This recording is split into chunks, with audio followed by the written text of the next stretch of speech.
Hi, I'm Devin Moore, your host for Humanity Rising's Race to Speak Up podcast and founder of hashtag Race to Speak Up, an anti-bullying organization. The Race to Speak Up podcast is a place where we have open and engaging conversations about bullying prevention, how to be upstanders, and how we are making a positive change in our communities. So the question now is, how do you race to speak up? Hello, and welcome back to the Race to Speak Up podcast. I'm your host, Devin Moore. Today's guest is Jade Zaroff, founder and president of Entertainment for Change. Home birthed, having eaten meat in her life, and born and raised theater kid, Jade Zaroff is an impact artist, singer, actress, producer, entrepreneur, and young changemaker whose passion and purpose is to leverage entertainment as a vehicle for activism and impact.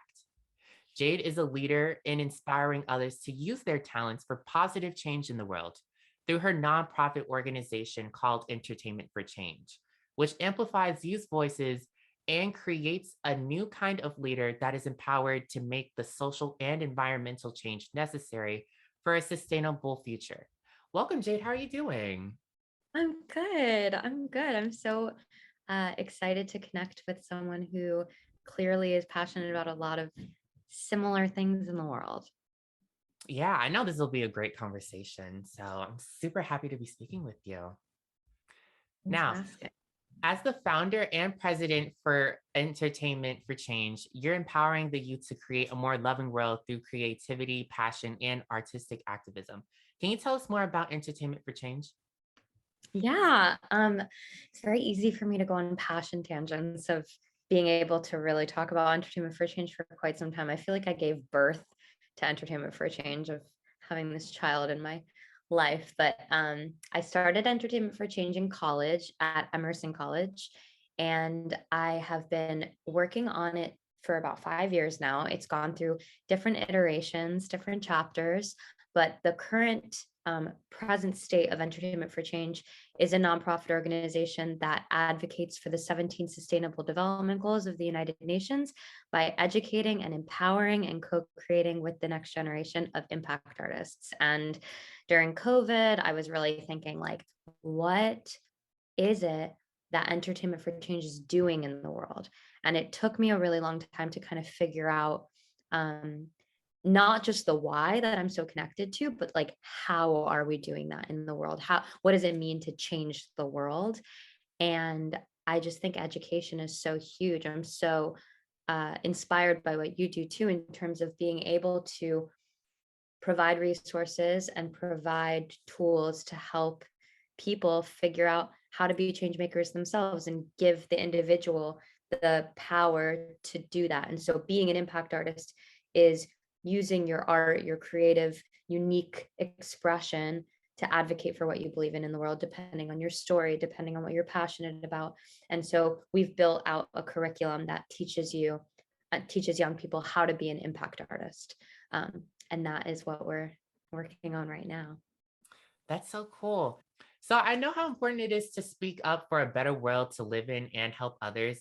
With you working with children, are they understanding the importance of activism? That's a great question. I believe that and this is just my like intuitive understanding of my observation in the work that I do. But I believe that when we're born, our souls come into this world and we're pure. I think that there's a lot that we have to offer to the world. I think that on a fundamental level, there's yin and yang in all of us. There's evil and there's good. And I think that to bring out the good in all of us is something that needs to be fostered and harnessed um, and and engaged with.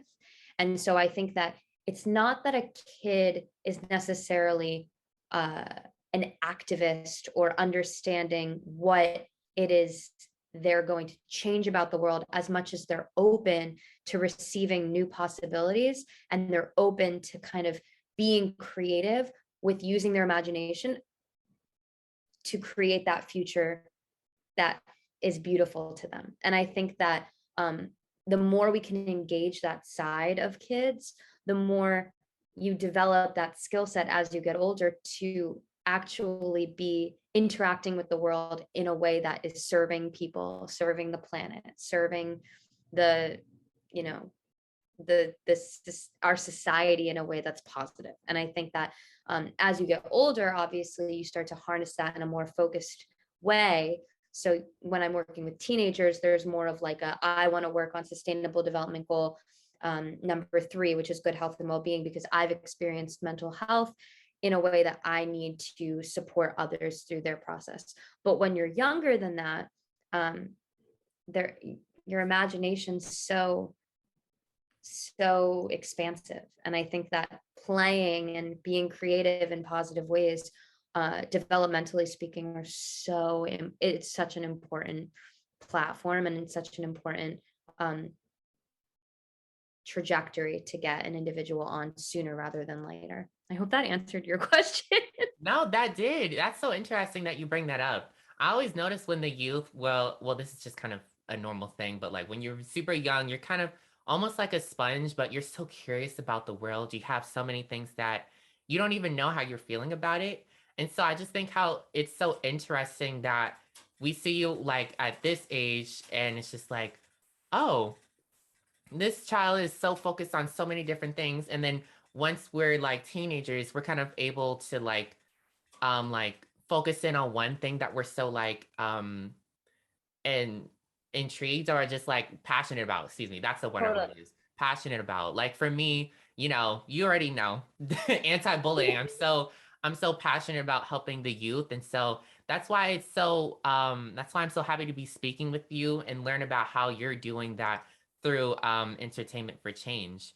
So you said you work with like children and teenagers. What's like the age range exactly for that? Yeah, this past summer we kickstarted our Impact Artist curriculum. I was working with 7 to 17-year-olds, so we were really all over.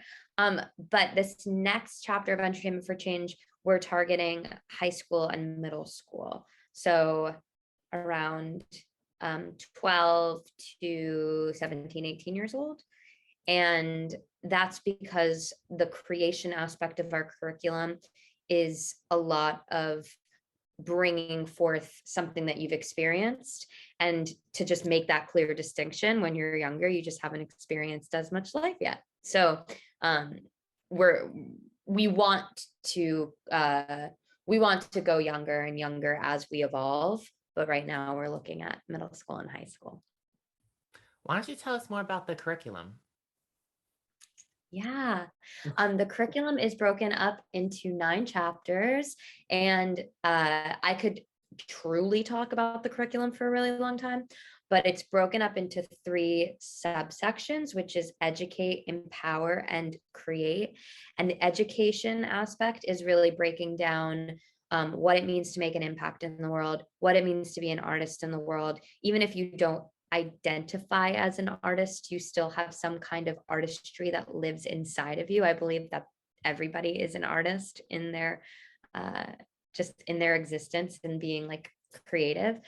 And then we look at the 17 sustainable development goals. Then we move on to empower. So we give tools and techniques and games and reflective questions you can ask yourself to get yourself up in the morning and really start to look at what you want to change about the world, and how you're going to do that as an individual and as a potential leader, or as someone who is making a choice of who you're going to follow. So you don't necessarily have to be like a born leader to create something new, as much as you should be conscious of who you're listening to, who you're absorbing. As you said, of like, you can be a curious person, but if you're absorbing content on Instagram that's not serving you, that's going to affect your perspective on a lot of different things.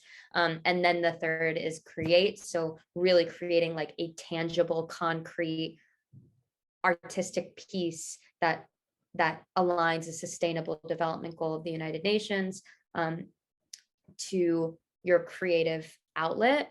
And so, to be super clear, it's like, if you want to write a song about climate action, that's kind of what you would do. Or if you want to do a comedy sketch about racial inequality, you can do something like that, just to kind of like, you can take kind of what you're passionate about and create something that can resonate with people on a deeper level. Wow, that's so cool. It's great that it's great that you're allowing for students to really take what they are passionate about and like harvest that and like turn into something beautiful, or in order to help others, in order to really embrace themselves, embrace who they are. So can you tell us more about the classes? Because I know you have classes. Can you tell us more about the classes?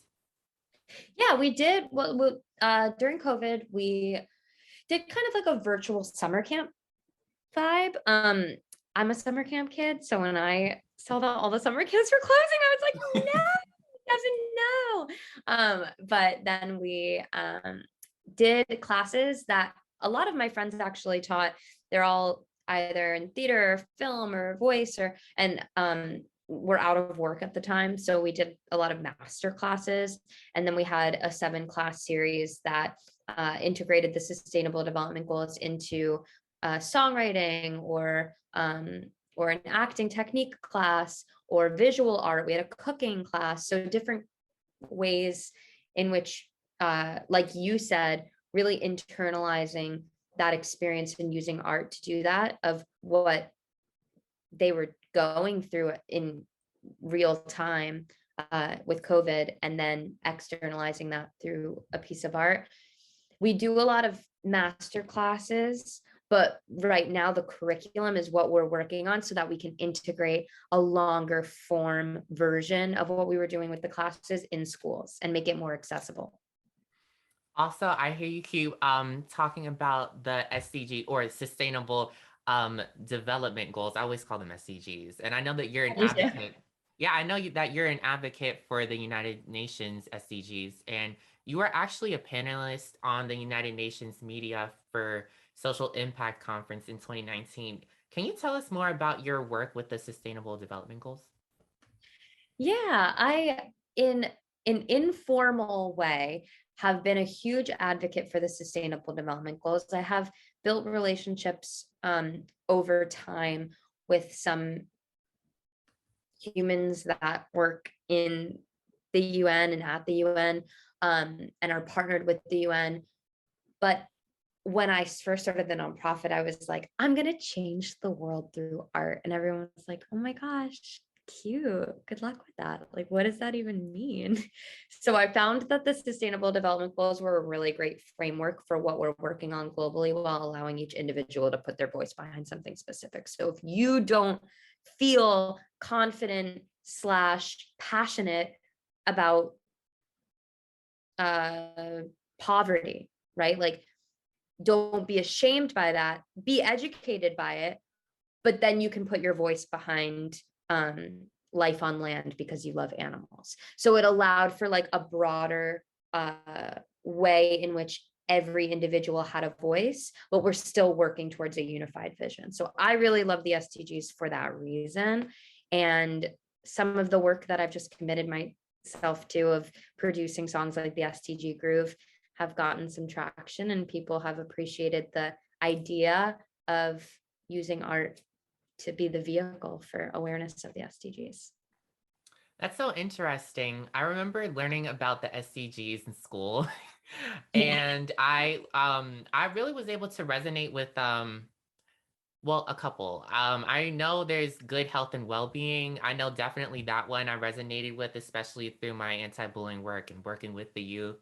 Oh, And then also gender equality was just another thing, because I know I like talking about that. And I understand that with the SDGs, the Sustainable Development Goals, there's so many different things that are honestly what people are passionate about. And if you don't know about this one thing, you can also like, well, first you can learn about it, and then you can also go on to the next thing, and you can learn from Jade, who is very focused on this as well and is working with it through entertainment for change.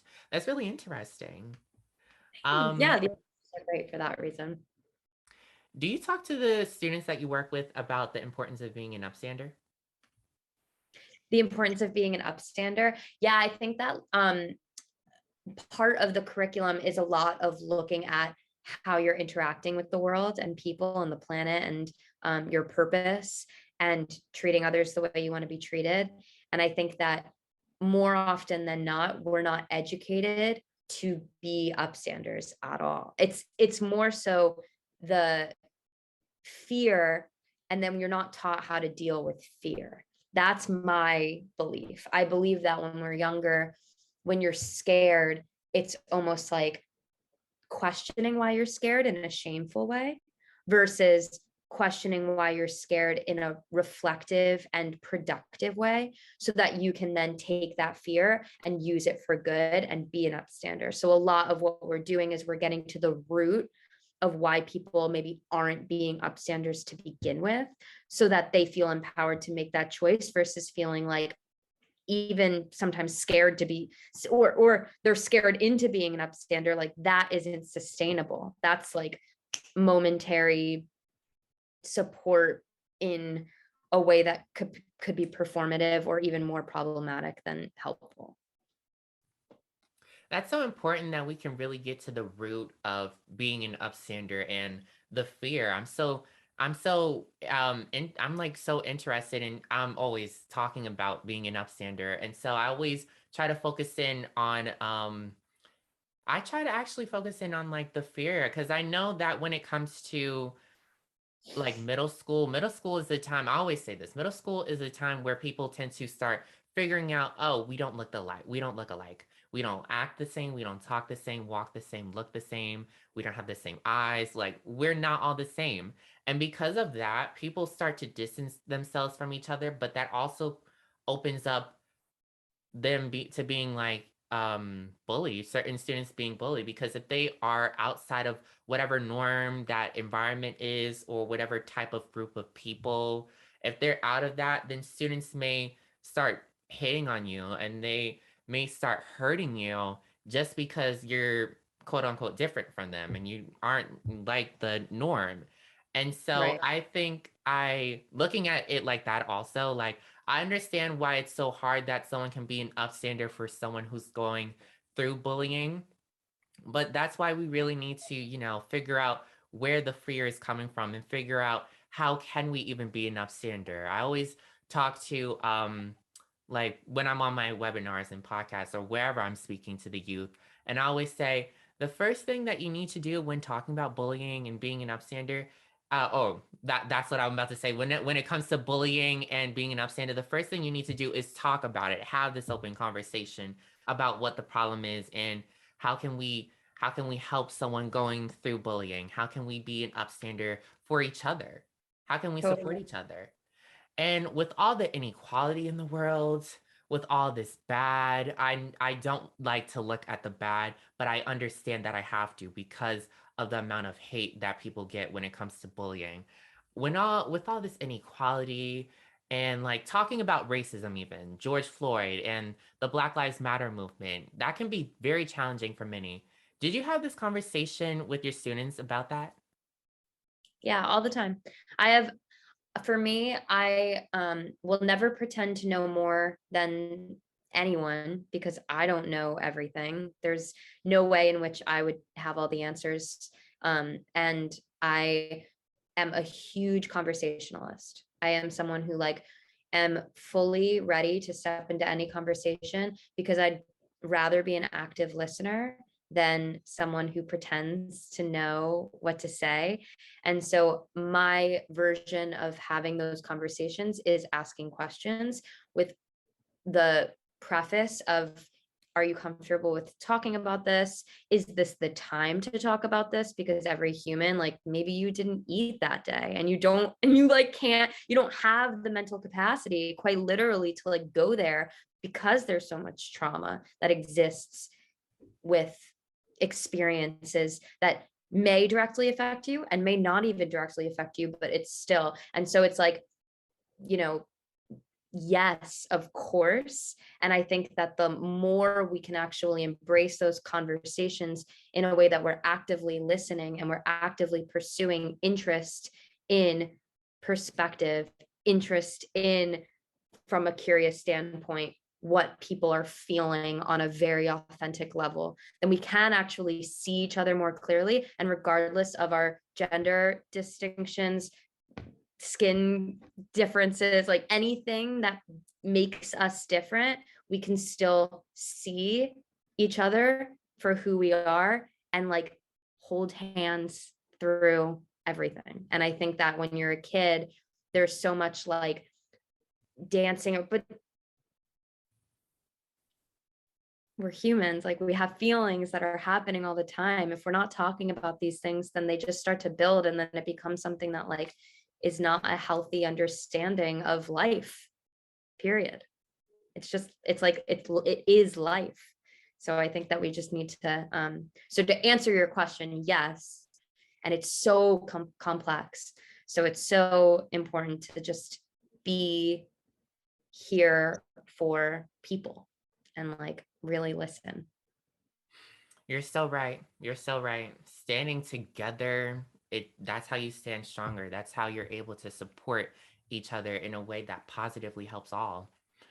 I know that you supported Broadway Black, which amplifies the voices of Black artists and entertainers. Why is it important to further your work with other organizations like Broadway Black? um we No one can do anything alone. I'm like a huge advocate for collaboration. I think that like Drew, who's the founder of Broadway Black, I connected with him on Instagram. We were like talking back and forth for a while, and we donated, I believe it was 20% of our proceeds to that organization, because we just had a FaceTime conversation one day about being founders of organizations and like connected on the challenges that we faced having organizations that we started from the ground up. And like we both just have experienced similar but different challenges in running an organization.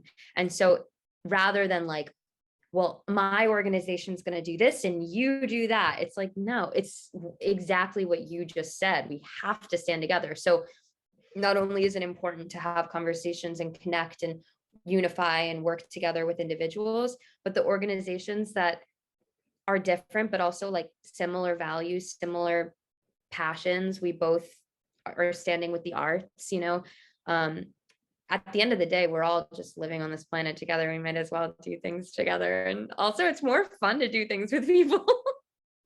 I think co-creation is exciting. And when you can like look left and right and be proud of the work that you're doing and not be alone, it's more exciting and it's more fulfilling. I agree. I agree. Working with people working with others definitely allows you to not only get help but learn from each other and really just So it opens up this like understanding, this ground of understanding, or this safe space where you can really learn from each other and create something beautiful. totally. And then also, because I know you guys definitely promote positivity, which I love to always promote positivity on my social media and whenever I can. If you see me at school, I'm kind of the one that's always saying positive affirmations just randomly. But I know on your or on the Entertainment for Change website, you have an impact artist manifesto. Can you tell us about it? Yeah, I'm so happy you're asking that. That's so thoughtful that you looked at that. So I'm a huge believer in not assuming anything about anyone. When you step into a room and you make that assumption of like, oh, I'm just going to say that my understanding of you is the truth, it's the opposite of curiosity. And so the idea of having this manifesto is to be an impact artist. There's an impact artist manifesto. So it's a value system. It's not a rule book, but it's something to actually align values of all of the individuals who are deciding that they want to step into being an impact artist, such as, internalizing thoughts and feelings so that you can externalize that impact, breathing and being present in the moment, because that's going to actually allow you to be that authentic self. So all these different things that we put on the Impact Artist Manifesto that's on our site. And then one of the exercises that we do early on in the curriculum is we have everybody write their own Impact Artist Manifesto. And one of the things I'm the most proud of from this past summer of doing this Impact Artist curriculum is we had in the classroom like over 100 manifestos all over the wall. I can send you the picture, and it's so fulfilling for me to look at because everybody has their own manifesto, and a lot of them are like they're similar things, but it's so powerful to be able to, even if you're not someone who likes to journal or whatever, it's so powerful to go, I believe in gender equality and this is something that matters to me, and then write it down on paper. And to have that as your manifesto that can change and evolve over time, but it's grounding, it allows that individual to see themselves clearly within the broad scope of people that exist. And it's fun, and it's going back to the original thing that I said, it allows me to not assume anything about you. It's an opportunity for you to use your voice and tell me who you are. I love that so much because I'm kind of just picturing myself if I were to be in a room like that and just seeing a bunch of manifestos. I know I would definitely love that.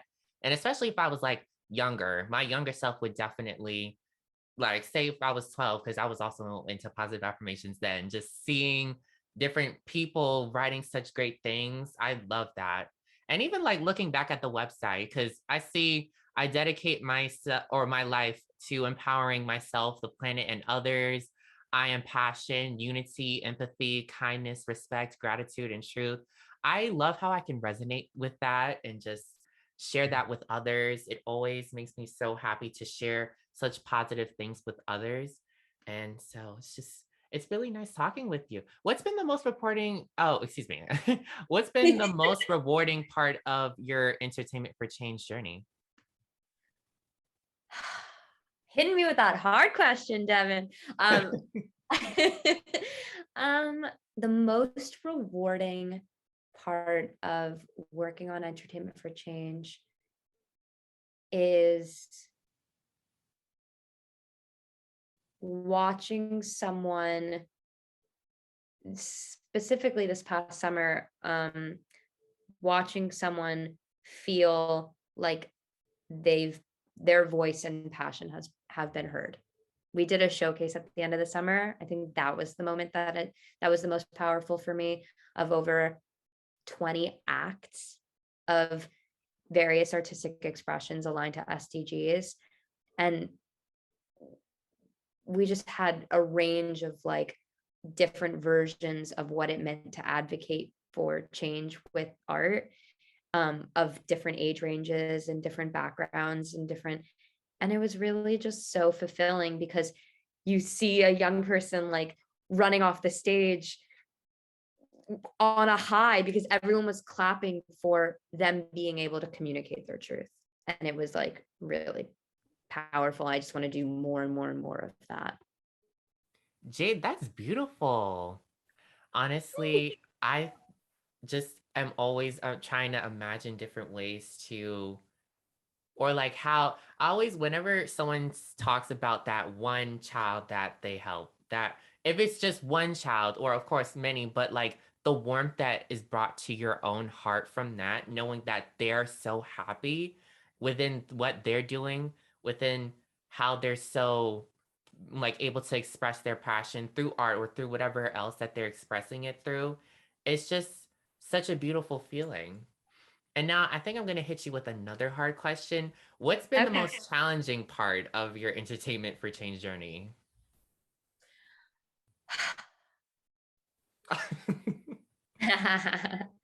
um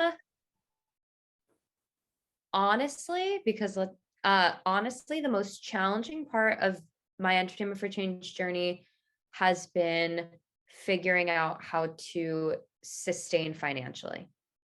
That's the hardest part. I think that ideas are really exciting, ideas are really interesting. And my greatest piece of advice for people is just like to follow your passion. This is coming from someone who hasn't even figured out fully how to do that in a financially sustainable way. But when I say that And I'm sure you can appreciate this on a fundamental level of like, when you're passionate about something, that's what's going to get you up in the morning. And that's what's going to fulfill your day. And I hope, of course, that I get to a point in which like I can then sit back and be like, all right, my day is done. I'm going to go out for dinner. And all that money that's going towards dinner was what I made from doing what I love. Like that's not necessarily how it works. And so that has been the most challenging part. But I think that the challenge uh so the reward is so much more than the challenge. And but it is sometimes a challenge because I am working a couple jobs like while I'm doing entertainment for change, and entertainment for change is what ultimately makes me smile and makes me excited. That was such a great answer. That's like making me so like I have no words. I love, yeah, that is exactly what I would say to someone too. Like that that feeling of rewarding kind of just outweighs everything in a sense. And it's so important that we focus on that, but it's just like, well, we naturally focus on that. We want to help others, and we're doing that through entertainment for change, race to speak up, and humanity rising. Like we're doing that through our platforms. It's so cool how we're cool, you know? We're cool how we're doing that. Oh, we'll be cool, and then like we'll have ramen together. It's perfect. Yeah, and then I wanted to ask you about the Emerson Green Gala because I know that you created that. The Emerson Green Gala gives students the chance to win $1,000 and to celebrate our planet through diverse forms of inspiring artistic expression. Can you tell us about why you created the Emerson Green Gala and the impact you've made through it? Yeah, when I was at Emerson, it's the kind of inspiration for entertainment, or it is the inspiration for entertainment for change. But when I was a student at Emerson, I was an eco representative on campus, so I was begging students to recycle and trying to get them to like care about the planet. And because it was a small liberal arts school, I just questioned why we weren't using our art for change. And so each student group on campus, a cappella, dance, comedy, they all had 3 to 5 minutes to create original work that aligned to Earth Day and celebrated Earth Day and advocated for environmental awareness. And when I bridged that gap, I was like, duh, if we can memorize a song of like how to recycle, we changed all the lyrics from Saturday Night Live's Dick in a Box to Recycling's Hot. And it was stuck in someone's head and then they recycled. So it was kind of like a really solid educational tool that we used. And then I the next year made it a competition. So the winner got $1,000. So it incentivized higher quality work and sponsors and judges. And the impact was that not only was as an audience member, you're going, oh, okay, now I kind of care more. But the person that's creating, which inspired entertainment for change, then was able to like feel that as an artist, they intentionally made that impact because they created something for the earth, for the planet. I just expanded the range of what you can choose to speak about in your creation. That's amazing. So what are your hopes and dreams moving forward with your work? We are working on producing the curriculum into short form content to then integrate into schools so that we can make it super accessible and add lesson plans and exercises for teachers to also engage with us as a means of empowering students. Because if you're already in school, let's make it super accessible for content to then be empowered as an individual and then educated as an individual to make that impact that you may want to make when you're in high school or middle school, but you just don't know where to start, or you're feeling like too overwhelmed and afraid. So that's the goal. The hope is that being an impact artist becomes an easily identifiable identity on a mainstream level. Well, this has been a great conversation, Jade. It's so cool Thank talking you, to Devin. you. You're amazing. Thank you. Oh, my last question for you is how can people find you? Tell us your social media platforms and your website. At Jade Zaroff, Z as in zebra, Aroff as in Frank, like Zaroff to the races. So at Jade Zaroff on Instagram, TikTok, I kind of dabble with sometimes, and then at Entertainment for Change, all spelled out on Instagram, Facebook, TikTok, Twitter, all the things. And then Entertainment for Change website. And then right. And then entertainmentforchange.com or jadezaroff.com. Awesome. Well, thank you again for joining us today, Jade. This was a great conversation and so Thank you. enlightening.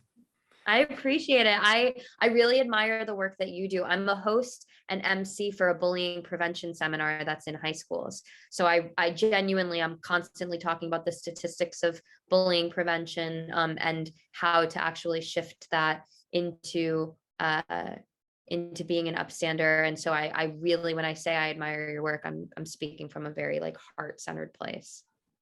Well, thank you so much, Jade.